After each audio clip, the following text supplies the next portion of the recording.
Pulau Jawa yang sejak masa lampau menjadi pulau strategis di Nusantara ini ternyata memiliki satu suku asli yang bernama suku Kalang.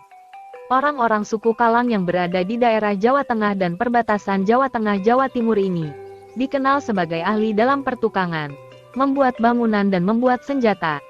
Meski ada sebagian orang Jawa mendekat dan mempelajari berbagai ilmu dari suku Kalang, namun pada akhirnya mereka tidak dapat menyerap ilmu itu dengan sesempurna. Meski sama-sama menduduki Pulau Jawa, suku Kalang ini berbeda dengan suku Jawa. Konon, orang-orang suku Kalang memiliki tulang ekor kecil, yang sedikit panjang daripada orang kebanyakan. Ada beberapa keterangan bahwa masyarakat suku Kalang merupakan sisa murid dari Syekh Siti Jenar. Dalam cerita rakyat, setelah Siti Jenar dihukum mati, konon, para pengikutnya dipelihara kembali oleh para wali dan pewaris tahta Demak, Pajang juga Mataram. Mereka inilah yang dikenal dan disebut sebagai orang Kalang atau suku Bajang. Orang Kalang umumnya memiliki raut muka dan tubuh yang aneh di luar kelaziman manusia biasa. Mereka bertugas mengiringi para raja ketika upacara religi dan ritual yang digelar oleh keraton.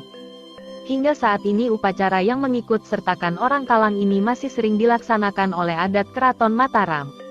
Hal ini sebagai satu simbol kepedulian orang keraton terhadap mereka. Bahkan, merupakan pusaka keraton yang wajib dipelihara.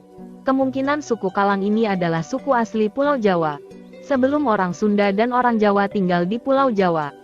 Suku Kalang ini adalah salah satu kunci sukses raja-raja Jawa dalam membangun peradaban Jawa, dan menaklukkan daerah-daerah lain di Nusantara. Pada zaman kerajaan dulu, suku Kalang terkenal dengan ilmu mistis dan gaibnya yang sangat sakti. Orang Jawa sering memanfaatkan suku Kalang jika ada daerah invasi yang menggunakan ilmu mistis.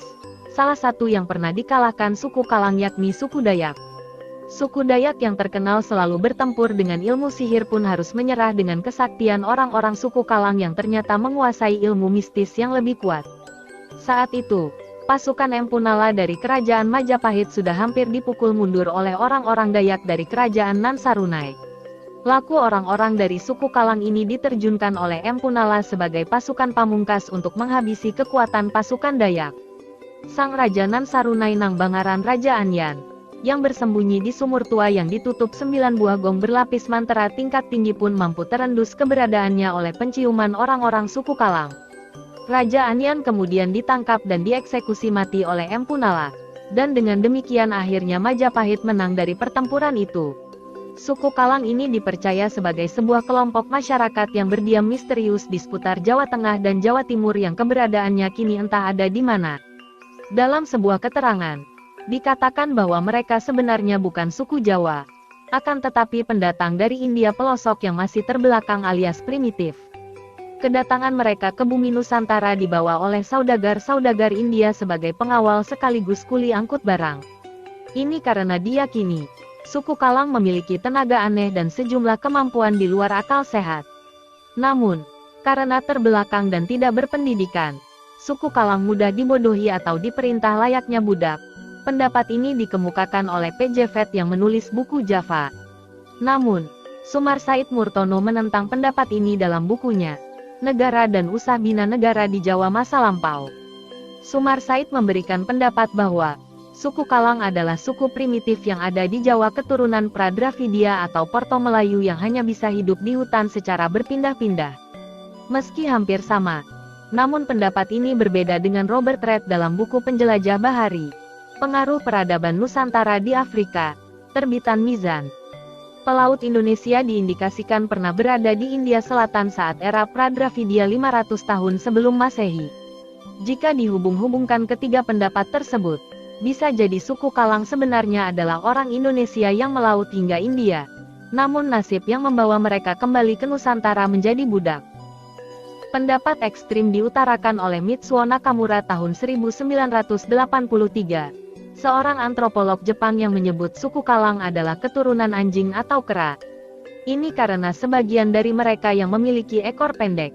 Penyebutan Kalang diidentifikasi lebih halus oleh Gerike Rorda bahwa Kalang artinya di luar, masyarakat yang berada di luar kebiasaan manusia biasa. Berbagai pendapat negatif muncul tentang suku Kalang karena sejumlah perilakunya dianggap menyimpang. Namun, yang paling mendekati positif. Mereka sangat ulet dan pekerja keras tanpa mengenal lelah. Akibat gunjingan kurang baik ini, suku Kalang dahulu sering menyembunyikan identitas dirinya kepada masyarakat umum. Prasasti Harinjing tahun 804 Masehi dan Panggumulan tahun 904 Masehi telah menyebut tentang keberadaan suku ini di masyarakat. Harinjing menyebut Tuha Kalang, kepala suku Kalang, sementara Panggumulan menyebut Pandai Kalang, penebang kayu suku Kalang. Pada masa Majapahit, suku Kalang atau biasa disebut Wong Kalang diberdayakan untuk membangun candi-candi besar, khususnya candi yang dianggap punya nilai spiritual tinggi. Ini karena Wong Kalang bekerja tanpa bersuara yang dianggap sebagai tapa bisu. Bertapa tanpa mengeluarkan suara mirip orang bisu. Selain itu lewat kemampuan khusus yang cenderung mistis, Wong Kalang mampu memindahkan batu-batu besar secara ajaib. Mereka pernah terlihat mengangkat batu gunung, mengangkat pohon walau tetap dilakukan secara beramai-ramai. Meski jumlahnya tak begitu banyak, mereka yang dianggap sakti dan lebih linui dari yang lain, dikumpulkan secara tersendiri. Kelompok ini kemudian dijadikan pasukan khusus urusan perang gaib alias perang klinik. Dalam penyerangan Majapahit ke Kalimantan, kelompok suku Kalang dilibatkan sepenuhnya untuk menghadapi suku Dayak yang memang cukup tangguh dalam urusan ilmu gaib. Kemenangan Majapahit atas Kalimantan tersebut membuat Empu Nala membalas jasa-jasa orang Kalang yang terlibat dengan mengangkatnya sebagai perwira-perwira khusus. Namun, perilaku yang cenderung aneh dan liar membuat Majapahit kemudian mencopot kembali jabatan-jabatan tersebut dan mengembalikan suku Kalang tetap sebagai pasukan backup saja. Mereka tetap tidak memegang komando tapi dikomandoi. Suku Kalang dianggap sulit diangkat kastanya sebagai kesatria dalam Triwangsa, Brahmana, Kesatria, Triwangsa. Tentangan paling keras dilakukan oleh kaum Brahmana karena tindak tanduk suku Kalang yang bahkan dianggap masih kalah beradab dibanding kaum Sudra. Sisa-sisa mistisisasi suku Kalang masih terasa hingga zaman mulai modern. Gubernur Raffles tahun 1811 sampai tahun 1816, yang punya ketertarikan mendalam terhadap seni dan kebudayaan Indonesia pernah membuat catatan tentang ritual-ritual mereka. Di antaranya, Wuku Anggara yakni ritual yang dilaksanakan pada hari Kliwon kelima. Ritual Wuku Galingan yang dinyatakan sebagai hari suci menghentikan semua pekerjaan apapun. Serta ritual Wuku Gumrek sebagai perwujudan rasa syukur. Ada juga ritual Kalang Obong di mana mereka membakar jasad orang tua atau kerabat yang meninggal lewat perantaraan boneka kayu. Mitosnya, saat boneka tersebut dibakar, bersamaan dengan itu jenazah yang dituju ikut pula terbakar. Meski masa Hindu telah lewat dan Islam yang tak mengenal kasta berjaya di Nusantara, suku Kalang pada masa Sultan Agung justru dicari keberadaannya dan dikumpulkan menjadi satu di Jawa Tengah. Mereka dibuatkan semacam kamp besar dengan penjagaan ketat. Ini akhirnya memunculkan pendapat baru tentang nama Kalang. Dalam bahasa Jawa, Kalang artinya dibuatkan penghalang, lingkaran, ruang atau halaman. Dengan mengambil kata kerja, dikalangi, dilingkari. Untuk mengkoordinir masyarakat Kalang ditunjuklah salah satu di antara mereka yang paling dihormati dan diberi pangkat Tumenggung. Lewat Tumenggung ini berbagai perintah kerja diberikan. Tugas mereka masih sama, yakni kerja kasar layaknya budak. Menebang dan mengangkut kayu pohon, batu menjadi kuli panggul dan lain sebagainya. Selain itu beberapa orang di antara mereka diambil kalangan bangsawan sebagai abdi dalam untuk mengerjakan tugas-tugas kasar di rumah mereka masing-masing. Kekalahan Sultan Agung terhadap Belanda membuat orang-orang Kalang berpindah dari Jawa Tengah ke Yogyakarta, tepatnya di Kota Gede. Pemerintah lokal tidak lagi terlalu memberikan perhatian khusus terhadap keturunan Kalang. Suku Kalang yang selama sekian periode dipaksa untuk bersentuhan dengan dunia umum akhirnya terbiasa. Mereka mulai melupakan ritual-ritual mistis dan bekerja layaknya manusia pada umumnya. Mereka ikut serta meluaskan pengetahuan dalam dunia bisnis.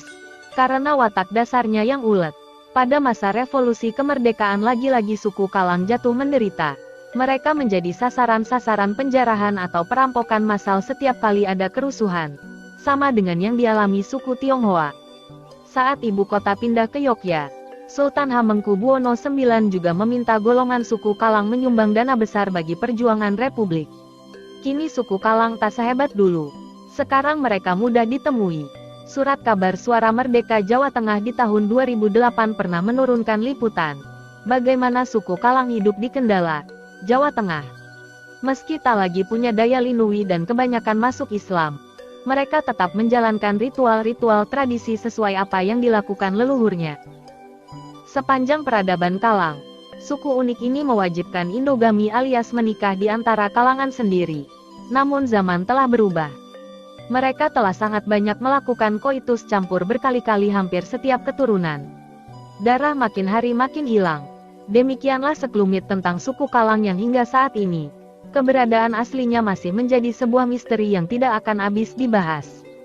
Semoga bermanfaat untuk kita semua. Terima kasih.